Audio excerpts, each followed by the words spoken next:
So when ChatGPT came out in 2022 and got really popular, everyone began to ask, look, I don't want an AI to write my articles, I don't want AI to do my assignment, homework, or write social media posts. I want AI to do the cooking for me. I want AI to do the cleaning. I want AI to do my laundry. And look, that future is almost here. Posha is your family's private chef. Designed to think and cook like a human. So let's see what we have in store. So we're all set. So let's welcome Rohin Malhotra. He's the co-founder of Posha. So let's see what he wants to show us today. Right. For us, when we started out, our inspiration was self-driving cars. I thought if cars are driving by themselves, why can't robots cook by themselves in the kitchen? Exactly. So in short, what Posha does is it mimics a real human chef. This is one of the most satisfying and exciting aspects of my job. So I am a born foodie. So from the time I was born, my aim on earth is how can I cook and eat really, really good food. So we are going to cook a Paneer Tikka Masala recipe. Oh wow, okay. So I think one of the very interesting opportunity that's now available is that you can take AI and embed it into a physical product. So you can make an existing product or a new product very intelligent, and that opens up a lot of possibilities of what can be done. So you're getting me into tricky territory of where if AI will replace humans and replace jobs, but the way I look at this is that how some of the challenges been in terms of mass manufacturing? You said this is designed in-house in Posha, but manufacturing still is in China. So how has the tariff situation been there and how are you guys sort of dealing with that aspect? Yeah. So I think the tariff situation obviously has been, people are excited to know that it might save them time and effort. But what they're really skeptical about is that, will it cook good food? Right, we have delicious paneer butter masala and so let me have the first bite.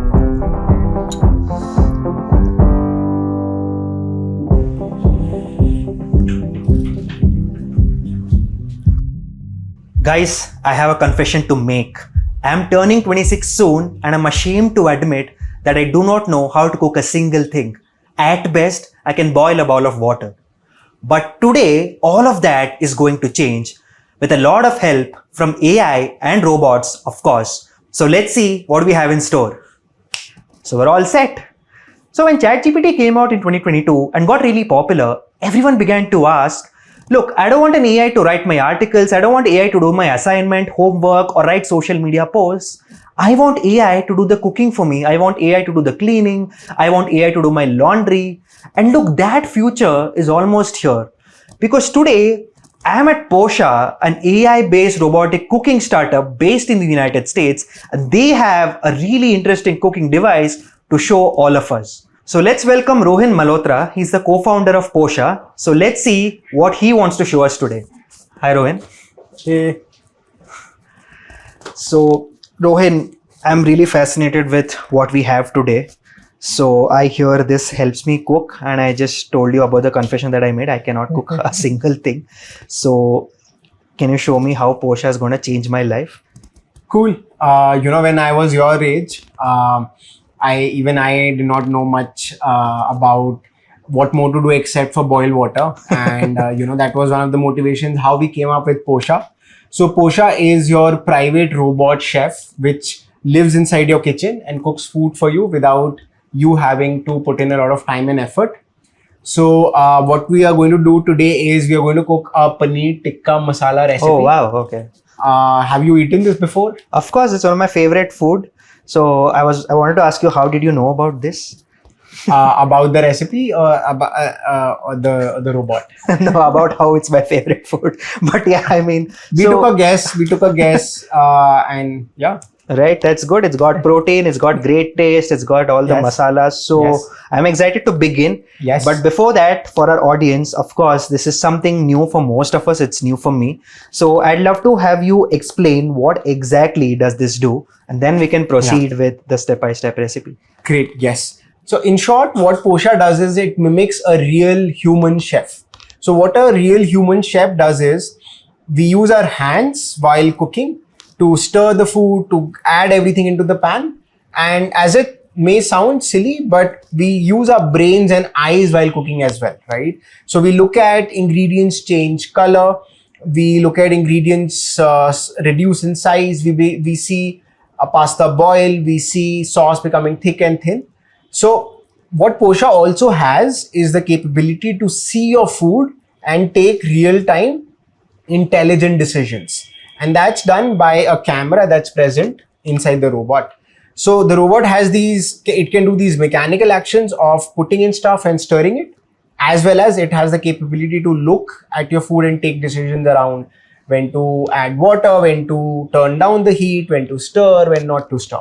So that's a very basic sense of how it works. Right. So essentially, just to summarize what you said, the hands of the chef is done by the robotic and the mechanical aspect. Yes. And then you have the brain of it. You said you have a camera, it sees how ingredients are being cooked. And then obviously you have an intelligent model that decides what instructions to provide to the mechanical and robotic arms that are there. Exactly. Essentially, that is that. Yes. So Rohin, you mentioned this is what we'll be using to cook the Paneer Tikka Masala, but what is this one that you have here? So that's actually a surprise. Let's wait till the end of the video for you to discover what that will do. I was surprised by this, but I'm excited that there's another surprise. So let's see what we have in store. So yeah, so let's begin. So what do I need to keep ready? What do I need to feed to make a Paneer Tikka Masala? So when you get the robot shipped to your your home, you do not need to do any installation for the product. Right. All that you need is a standard AC outlet. Okay.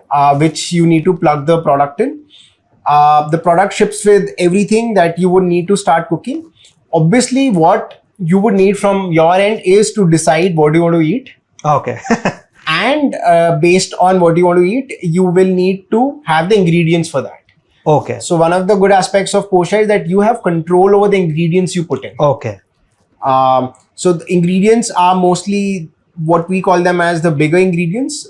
Say for Paneer Tikka Masala, we have some tomato puree. Okay. We have some onion puree. Okay. We have some cream, and we have paneer. Okay. Right. So now let's say, Rohin, Yes. I can cut paneer. Yes. I can get this done. But let's say I don't want to make a puree of the tomato or the onion puree. At best, I can just take help of YouTube, learn how to cut onions. So let's say I can just cut tomatoes and onions. Yeah. What am I left with another choice? Will Posha help me with that? So in case you end up missing an ingredient, Posha has the ability to customize the recipe based on that. Okay, and that's the work the AI model does. Yes. So let's say that you had some dietary restrictions that you could not eat onion and garlic, and you wanted to skip that part. Okay. Posha could still cook the same recipe with the rest of the ingredients. Okay, right, got it.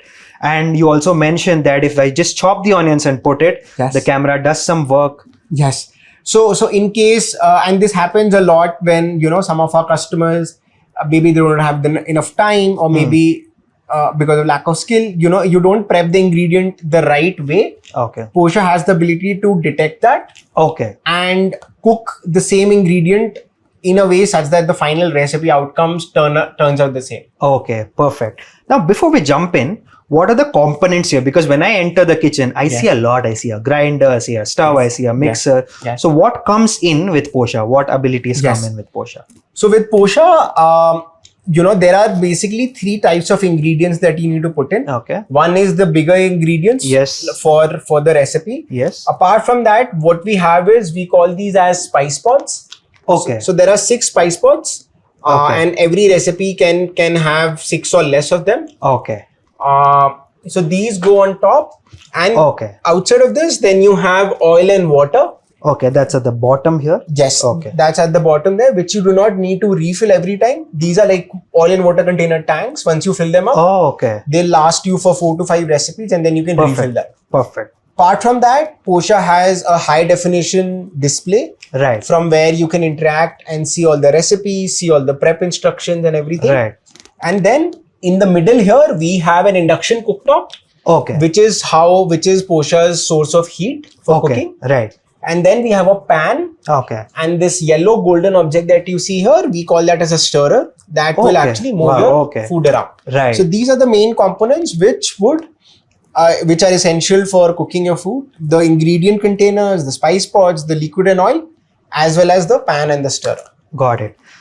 Without any further ado, I'm really hungry. So let's Cool. begin. And Yes. that's the end of my questions for now. So let's begin. Let's see what we can do the first thing here. Perfect. So the first step for any user would be to, from the main screen, look at what do you want to eat. So Okay. today, because we've decided that we're cooking Paneer Tikka Masala for you, so we'll choose that recipe. Right. The first step would be to choose how many people you're cooking for. Oh, wow. So okay. Posha can cook for up to 4 people. Up to 4 people. At a right. time? Right. Then it tells you the ingredients that you need to put in.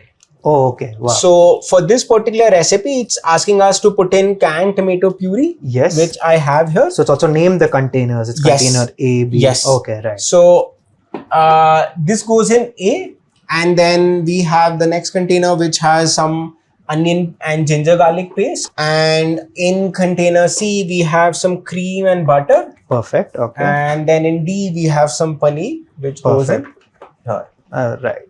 So Rohin, we have all of these 4 containers ready. Yes. Now what?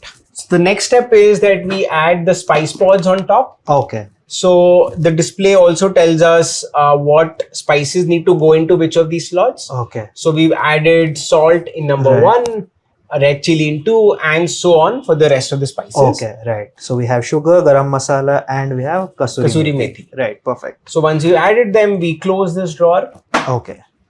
and we go to the next step. So the next step is basically asking us to ensure that we've kept the pan and we kept the stirrer in place, Okay. and it's also showing the status for that, Okay. that it's connected Okay. and the drawer is closed. So Okay. in case we open it, in case it was left open, it will show a red status for us saying Right. that this is not done Okay. and should be Great. So closed. there's a good amount of safety Yes, as well. exactly. Now all that we need to do is we need to press this button, start cooking, Okay. and then we are like, our presence is not required for the Oh, product wow. to do. Okay. Right. So why don't you So I press the just need to button? load everything. Yes. Just buy, load, Yeah. and that's it. Yes. Right. Yes. So right, I'm gonna tap start cooking. There we go. Just runs a bunch of checks, make sure Okay, the okay. camera is not blurry and everything, and then Okay. just a moment. it will- Right. So it's checking if everything is in place, the camera is Yes, not blurry and yes, all of that. Right. Yes, yes. So now it'll add oil and then the first ingredient.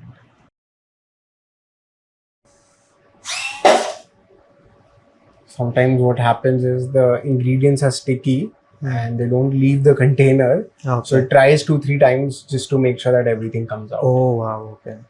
So I'm sure there's a great deal of mechanical work that's gone in. Yeah.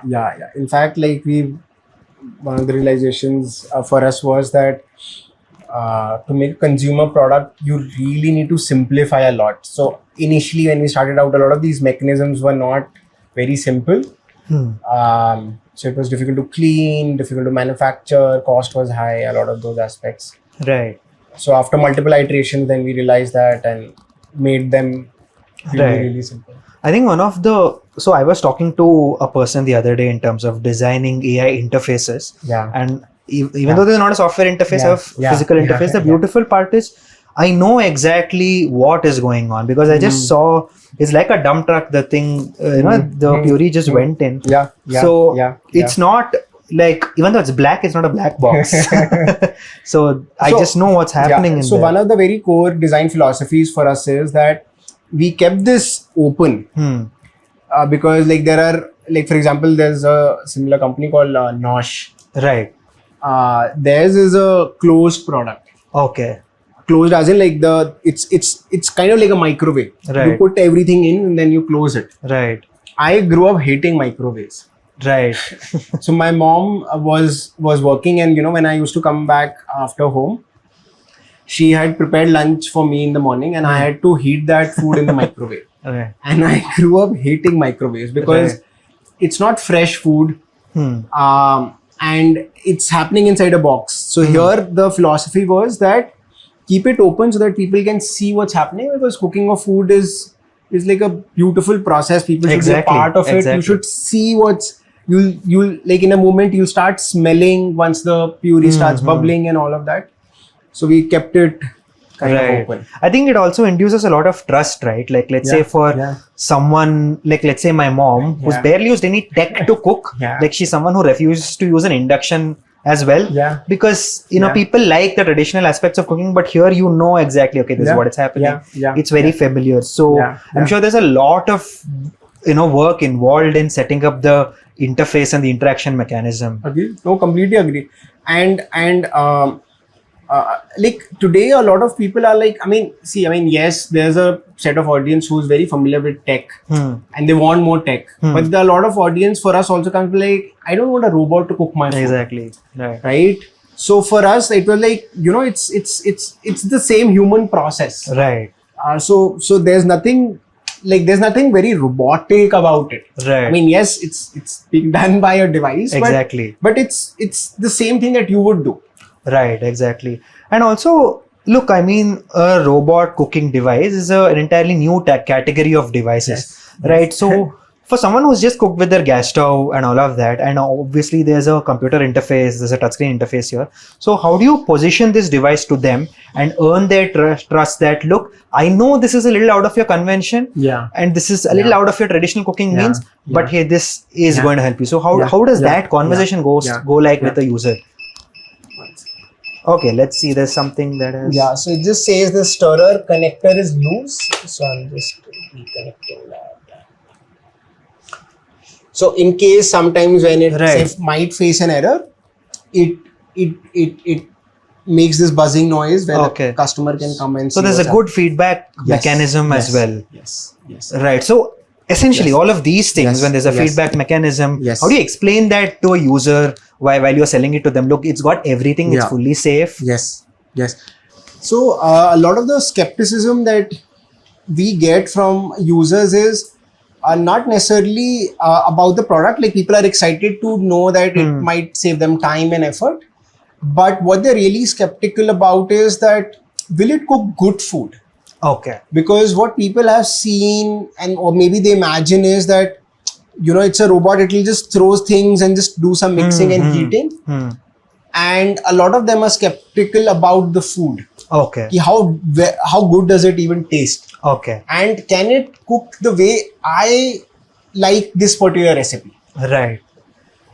So for us, that's been a challenge. And for us, the easiest way to do that is we do a lot of demos. Right.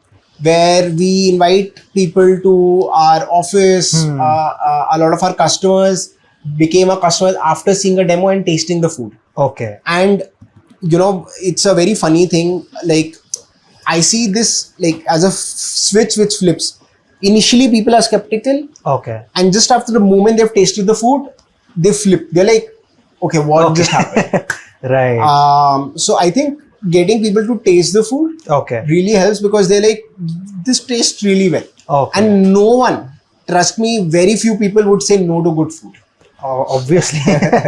So, and then in general, as I said, like with respect to the design, keeping it open, being transparent with how it's getting cooked. Yes. It helps like build that level of trust. But with any new technology, I think there's always that barrier. And even what we've seen is there'll be some early adopters who'll be like, you know, cooking is such a big pain for me that I'll take anything. Right. Even if it does not cook good food, I'll take this. Right. And then if you have built a good product, people are happy, then they talk about it to their friends, family. Specifically for a product like this, there are so many users who invite their friends over and say, see what I got. It's a very cool And they do like a potluck where they're like, all the food that I have got has been cooked by a robot. Right.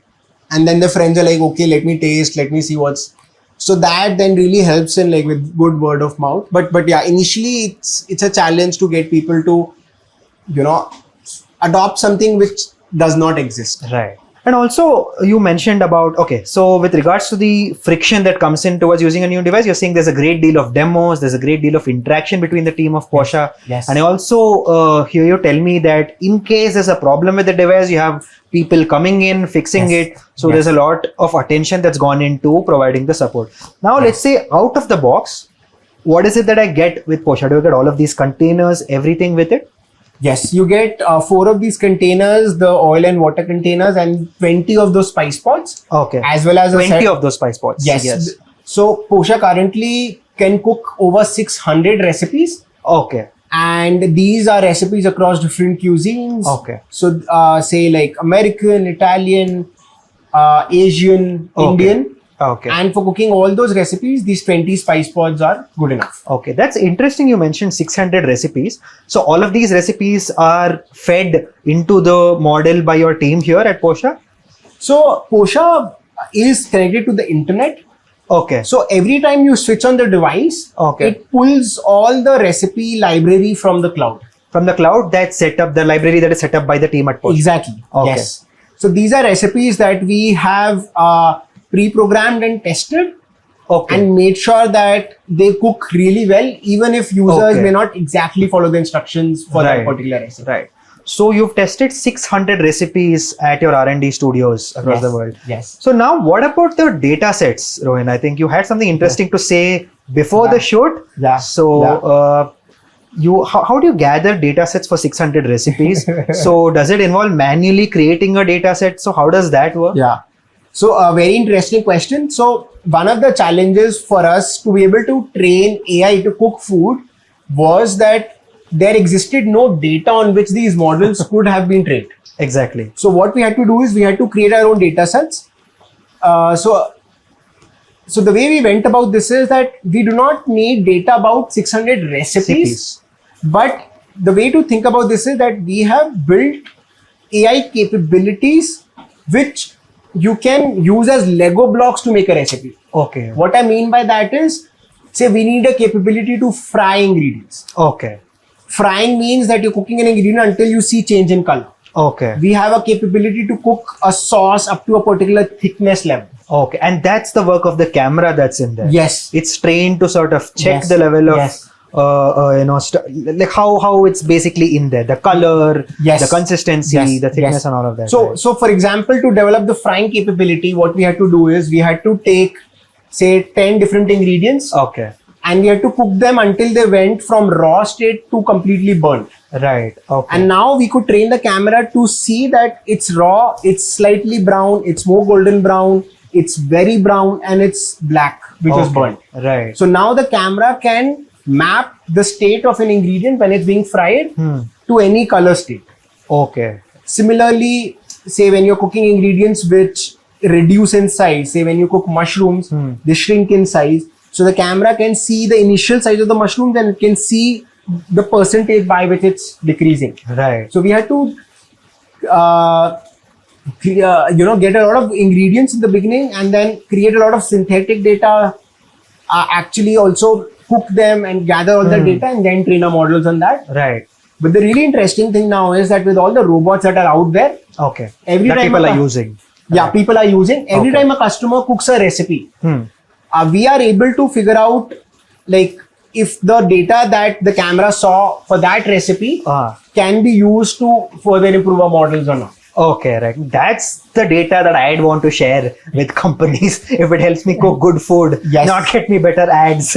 Yes. And by the way, sorry to cut you. Yeah. The aroma here is just fantastic. So Yeah. I already have a preview of what it's going to look like. But Rohin, here's the interesting thing. You told me 600 recipes crafted by your team. So I see a lot of domain expertise that's out here at Posha. You know, you have this really good looking device. You mentioned the design philosophy is something that needs to be open to the user. I'm sure there's a lot of mechanical design engineers in your team. Then obviously your software engineers coming in, designing the algorithms. Then obviously you have people who have expertise in cooking also playing a really key role in shaping this device. Now as a founder, how does it feel to work with such diverse group of people that's out there? So for me personally, this is one of the most satisfying and exciting aspects of my job. So I am a born foodie. Okay. Right. So from the time I was born, my aim on earth is how can I cook and eat really, really good food, right? Which I get to do as a part of my job. But I think what's really interesting is that Posha is a culmination of very different domains working together. Right. So we have hardware. With hardware, we have, as you said, mechanical engineering, Right. electronics. Yes. A key aspect which a lot of people miss is that, it's easy to make a prototype for a hardware product.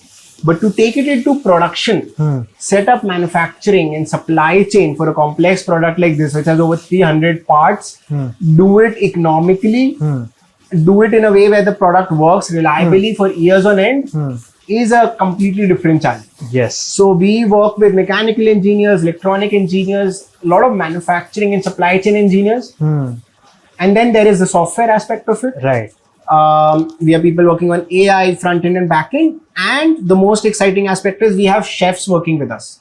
Right. So these people in their previous jobs were actually chefs in a restaurant. Right. And now for their living, they teach robots how to cook. Right. And they work closely with a software team and figure out, is this recipe turning out well? How do we need to tune our models to be able to make that recipe better? So these are all aspects which are extremely exciting. Right. I think this is really fascinating for me to stand here and talk about this, because I used to keep reading articles that one day if AI takes away your job, don't worry, because your domain expertise, is what going to come into play a very important role in helping build a new class of products. So is this an early glimpse of that? So you're getting me into tricky territory of, where if AI will, replace humans and replace jobs. But the way I look at this is that I think the primary use case for robots is to do a lot of work which humans do not want to do. Exactly. So my question was the opposite of that. Now, Right. let's say when you continue to upgrade Posha, Right. you'll need more specialized chefs to come in, and they have a great opportunity in crafting Posha. Yes. So for us, exactly, right? I mean, the way we look at it is that for us, it would have been impossible for our robots to get to cook really good food without the expertise of these chefs. Exactly. And so I think it certainly works as an enabler for people working towards this. Right. And as a founder yourself, right, we talk about all of these new class of products. Posha obviously has a long journey to go forward. Now, I see ton of opportunities inside this room that could be automated. So how do you want founders or aspiring young engineers to approach that segment as to, versus the saturated SaaS or, AI coding platforms, and you have all these AI apps segments. So what are your advice to people who are willing to work on those kind of products that we're seeing here? Yeah. So I think one of the very interesting opportunities that's now available is that you can take AI and embed it into a physical product. So you can make an existing product or a new product very intelligent. And that opens up a lot of possibilities of what can be done. Right. For us, when we started out, our inspiration was self-driving cars. Right. When I first saw a self-driving car in San Francisco, I thought, if cars are driving by themselves, why can't robots cook by themselves in the kitchen? Exactly. So I would say it would start with figuring out a problem that you feel a lot of users face, Right. and figuring out if you can solve that by a product. In our case, that happened where I grew up in a household where my mom used to spend a lot of time cooking. And I was like, why can't we build robots that can cook food if there are cars that can drive by themselves? Exactly. So the embodiment of AI doesn't necessarily have to be a Tesla robotaxi or a Tesla humanoid. It can just be solving problems within your reach, inside your kitchen. Yeah, and think about, as you said, look at your home, right? Think of the number of chores that we as humans do that we would not want to do if there was a robot that was doing it. Exactly. Right. So that's how it came about, and I think that's a good framework for young entrepreneurs to think about. I think my biggest takeaway here, what is that you mentioned how much of a foodie you are yourself, how you hated microwave ovens, and see a lot of founders say, don't build. Looking at the trends, build something that you'd want to use yourself. And I think that's the classic case. You build something that you'd want to use yourself to cook, really good food under 20-30 minutes. So, and also another question with regards to the device. Now, let's say I want to interrupt and sort of do something. Let's say, hey, you know what? I like it more spicy. I see with my intuition that the puri here is probably not spicy enough. I want more tomatoes in it. So is there something that I can do? Yes. So before starting the recipe, you have the option to customize the recipe to your taste. Okay. That's usually the recommended route. But what a lot of our customers do is they see what's happening and they're like, no, I want to do something. Okay. So Posha allows you to pause a recipe and resume it. Okay. So here I can click on this pause button. Okay. It will just pause the recipe. and say if I wanted to make a change or do something, it's paused. Okay. If I wanted to make a change, if I wanted to add some spice or do something, I could do that and then click on Right. resume, where it will. Right. And you're telling me this is the live camera feed, is it? Yes, this is the live camera feed, you also see this feed on your mobile phone. Oh wow. Okay. So if you have the So you're away and just exactly, if you have the Posha companion app and your app is synced with your device, so once you start a recipe, you can go for a walk, you can go for a drive, you can take a meeting, and you can see live view of your food getting cooked on your phone. right. Now, assuming all the ingredients that I put in a recipe have good shelf life, Yes. is it possible? Let's say I'm coming back from work at 5 p.m. I sit in my cab at around 4:30. I can schedule it on my phone. Is that in the so in works? fact, that's one of the primary use cases for our customers, where what they do is before leaving for office, they put in all the ingredients and they schedule that Oh wow. Okay. I'll be home by 7 p.m. and have my food ready. And when they come back home, food is ready. Wow. That's And really you can good. view the food getting cooked while you're driving or while you're in office. because the feed is available on your yes, phone. yes. Interesting. So the puree is in. Yeah. So just reducing the puree, it will see once it's shrunk by like a particular size, then it will add the paneer, cook it like a couple of minutes, and then the cream Right. and finish off. So I think probably 10, 12 minutes. So it also shows you the ETA, like the amount of Right. time that's remaining.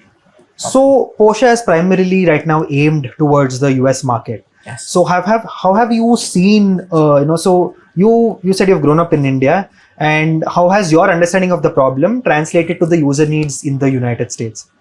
So, I grew up in a household in New Delhi where both my parents were working, and I could see how difficult of a problem was it for my mom to cook fresh food every day.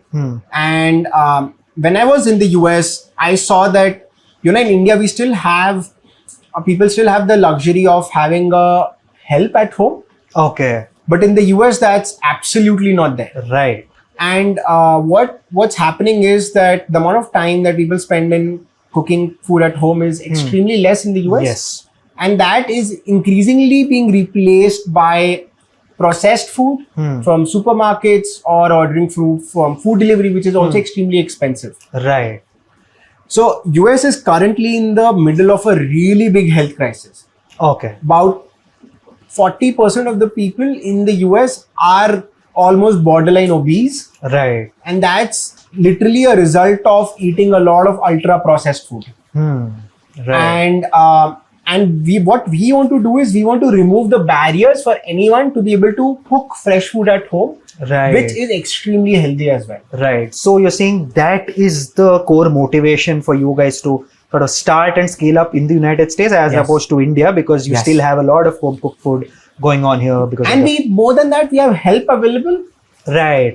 Exactly. which is extremely difficult to find in the US. In the US. Now let's say this eventually, you said you haven't thought about the India market yet, Yeah. but I'm sure, let's say this comes to the Indian market. How do you see people like me and you sort of make use of it? How do you see our mom sort of make use of it? Yeah. How do you want to position this to the Indian market, later on? Yeah. So I think for it coming to India, I think certainly the price point is something that we feel Yes. that needs to come Yes. to a point where a lot more people can afford it. Yes. But apart from that, I don't see any other major challenges. I feel also as India becomes a more developed country, availability of help and the cost of labor is not going to be what it is today. Right. And that will enable more people to seek solutions like Posha when we do enter India. Right. But the good part is you have a really good R&D center here in Bangalore. Yes. And the design here is done by all of the talented folks in India. Yes. Right. That's interesting. So you sort of position this. So you have food delivery, then you have instant food. You have your ramen in 2-minute thing, and then you have cooking. So this is somewhat in the middle of that, and you want to eliminate or just reduce the need to go out and eat and order food. Yes. So see, one of the things to understand about US food delivery is it's extremely expensive. Yes, that is true. So on a per serving basis, like if I'm just ordering for one person, I think the food would easily cost $15 to $20, and then I would pay delivery charge on top of Right. that. And if I have a family Right. of 4, ordering food outside every day would almost make me bankrupt. Right. And I would say very few people would do that Exactly. today. Exactly. I think a lot of the like the option that people resort to is mostly very convenient ultra processed food from supermarkets that does not require much cooking. You just heat it in the microwave and eat it. Right.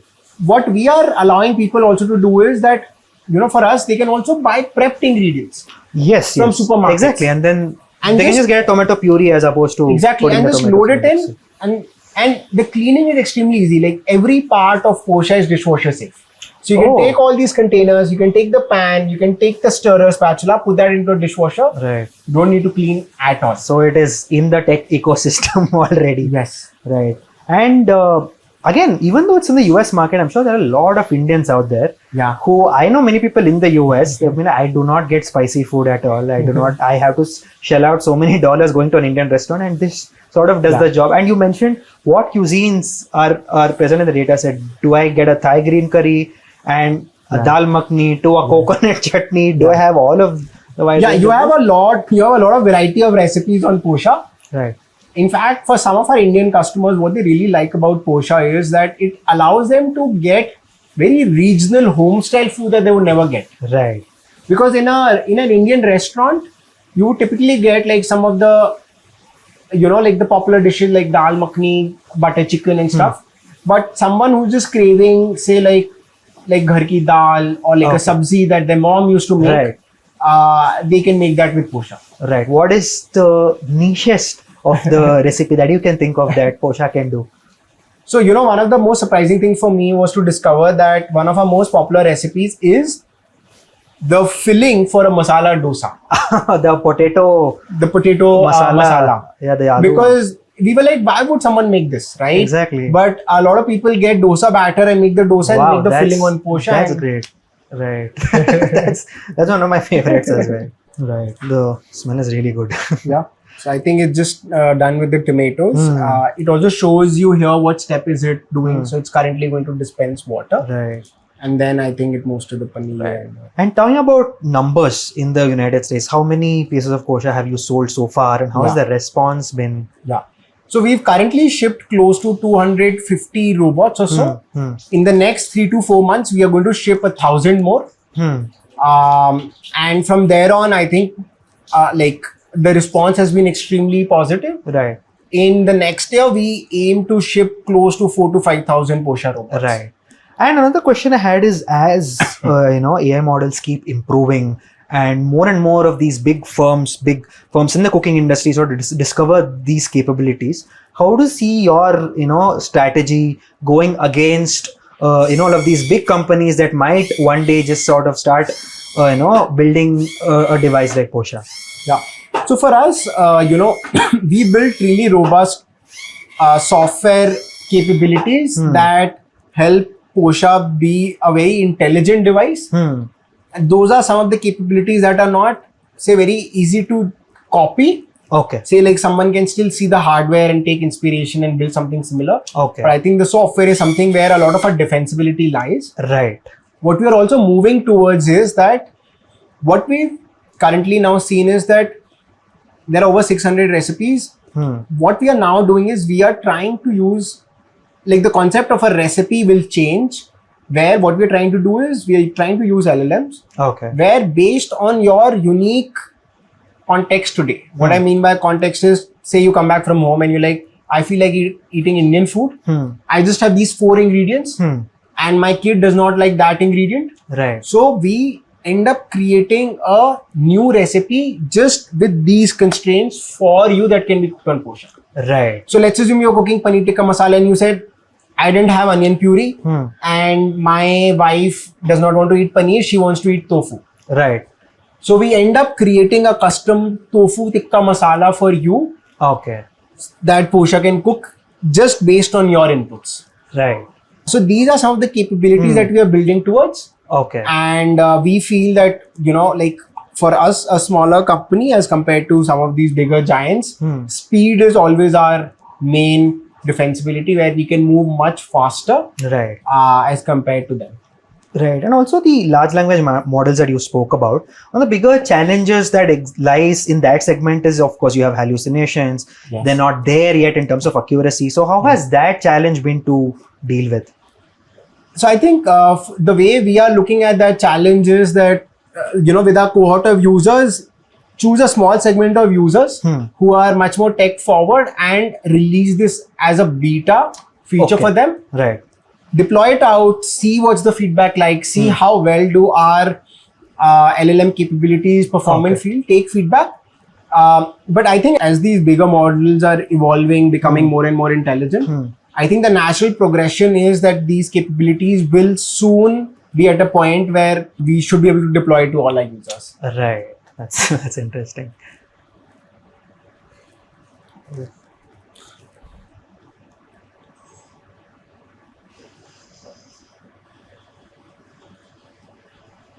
And so, let's say you eventually obviously you're scaling Posha in the United States. How have some of the challenges been in terms of mass manufacturing? You said this is designed in-house in Posha, all of it digitally, but manufacturing still is in China. So how has the tariff situation been there, and how are you guys sort of dealing with that aspect? Yeah. So I think the tariff situation obviously has been very tricky for us to work around with. Right. So initially where we saw there was, I think, close to 200% tariff applied on China. It came down recently. But then we started thinking about whether we should start moving away from China to another country. And with our engineering team being in India, India was a natural choice. Right. And while we were in the middle of that process, we saw that in the last month or so, India got applied with 50% tariff. Right. Yes. So as of now, I think the situation is extremely volatile for us to be able to really take a decision, because things really change very quickly every month or so. Right. So for now, we are staying put, and until we see some long-term clarity emerge, we wouldn't take a decision to move out for now. And I'm sure this is a problem or a challenge with all of your competitors in this segment. But in terms of the features that exist in the competition, what sets Posha apart, and what are something that you've seen the competitors do, in this space? So I think for us, we look at competition as any product or service that's competing for the user's dinner plate. So for us, like even food delivery, DoorDash in the US is a competitor. Exactly. All right. Yes. Every supermarket is a competitor. Right. In terms of more direct competition, people building cooking robots, I think one of the main differentiators for us is that Posha uses vision to see your food and cook. Right. It does not cook based on time, where it's like for 4 minutes, put the heat at this. Okay. It would visually see your food and take real-time intelligent decisions. Exactly. And I think that's a capability which some of our direct competitors do not have. Right. So that indirect competition is interesting. You mentioned supermarket, food delivery is also your competition. Yes. Right. Yes. Because for a customer today, right, because for a new category product like this, they aren't thinking, should I buy a cooking robot 1 or cooking robot 2? Right. They are thinking, should I do the job myself or should I get a robot? Right. Should I order food from outside or should I buy something which will help me cook at home? Right. Once we reach a stage where, the category is very well established, I think that's where then people will start comparing one robot to another. Right. But I think we are some time away from that. Right. And also in terms of the entire process and the technology that goes in, while a lot of skeptics also have, whether it's misconceptions or some thoughts that, okay, this is an induction stove, is that going to be healthy? Is the food that's going to be made here going to be healthy? So how do you address that in terms of educating, people and how do you address the health situation of all the processes that they use? So I think induction heating is probably there is no scientific basis to say that induction heating has anything to do with being unhealthy. In fact, induction heating is the most safest form of heating. Right. In fact, you'll be surprised to know that some of the youngest users for Posha are actually 10-year-old kids. Okay. Where their parents just set up everything in the fridge, they come back home. Right. After school, they put all the containers in and just press a button. Right. Because there is no flame, there is no fire. Theoretically, if you were to push the pan away, induction heating is just is working based on there being a pan, it will just stop. Right. So it's extremely safe. On top of it, it's extremely power efficient. Right? The amount of power that you would or heat that you would waste on a stove top is right. way more efficient and safer. Right. And my final question before we put our hands in and begin eating is that what is the biggest challenge in terms of scaling this today, and eventually in the next 5 years, how do you see a success story of Posha? So I think the biggest challenge is for a product like this is that everything, like hardware from each and every component to the software to the AI needs to work well all together. And at the end of the day, the food needs to taste really well Right. for a customer to like it. Right? I mean, we can talk about technology and AI, but for the end customer who's coming back home after a hard day at work, all they care about is eating good food, right? And building autonomous systems, specifically robots, means that a lot of all these systems, hardware, software, AI, and in our case, like all the knowledge about food needs to work together to be able to ensure that output. Right. If any of these things fail for the user, it's a really a big disappointing experience. Right. So getting everything working together has been one of the main challenges. But I think over the next 5 years, we've now built the product, the technology is proven, we have really happy customers. I think for us, the only thing that's stopping us is just making many more robots and just shipping them out. I think that's the only thing for us left to be able to scale well. Right. I think thank you so much for the conversation, Rohin. I think that's one part of what we're here for today. So thank you so much for that. And so yeah, for all of our viewers, I'm sure you all have had a great clarity in terms of what goes on in building a device like this, what opportunities lie ahead, and of course, in terms of challenges. So while that is that, we're of course going to do a little review of what Posha has cooked for us here. So please stay tuned for that. Yeah, the recipe is done. Right. So that took around 25 minutes roughly. Yeah, roughly. Right. And you can also rate and give Yes, feedback. yes, Okay. yes. Right. So maybe we can wait. We'll take out the pan Right. and plate some paneer for you Right. and have you taste and see whether you flip just like all our customers have. Right.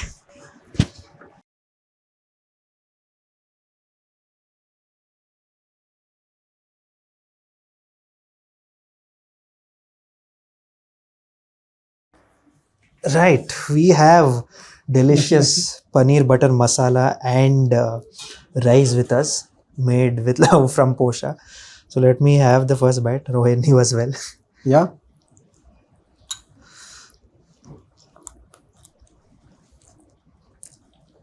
That's good. That's really good. Got really flavorful and a good experience eating something that is made by a robot for the first time in my life. And Would you have guessed this was cooked by a robot if you didn't see it in? no, absolutely not.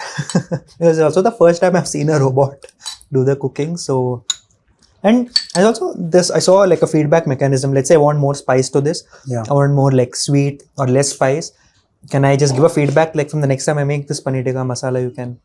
Yes. So after every recipe, every customer is, has the option to add feedback. And with every feedback, the robot learns more about your preferences Okay. and becomes better over time to cook food just for you. Right. And this is actually what Paneer Tikka Masala, because there's a difference. Paneer Butter Masala is a little less spicy. This is quite spicy. So that is good. Yeah. The paneer also is really well cooked. It's really soft. That is something that I have to mention. So one of my good friends at office is a vegan. So, and obviously there are people who love non-vegetarian food as opposed to me being a vegetarian. So Posha can do all of that also, right? Certainly, yes. Right. It can account for your dietary preferences. If you don't want an ingredient, you can add that as an input and it can certainly suggest All right. you a So recipe. everybody is happy. Yes. Right. So that's it for today. while me and Rohin have this delicious Paneer Tikka Masala and rice. I hope you guys enjoyed the interesting conversation that we had. For more such interesting episodes, interviews, and videos, stay tuned to AIM TV. Like, share, subscribe, and more importantly, think AI, think AIM, even if you're eating food. Right.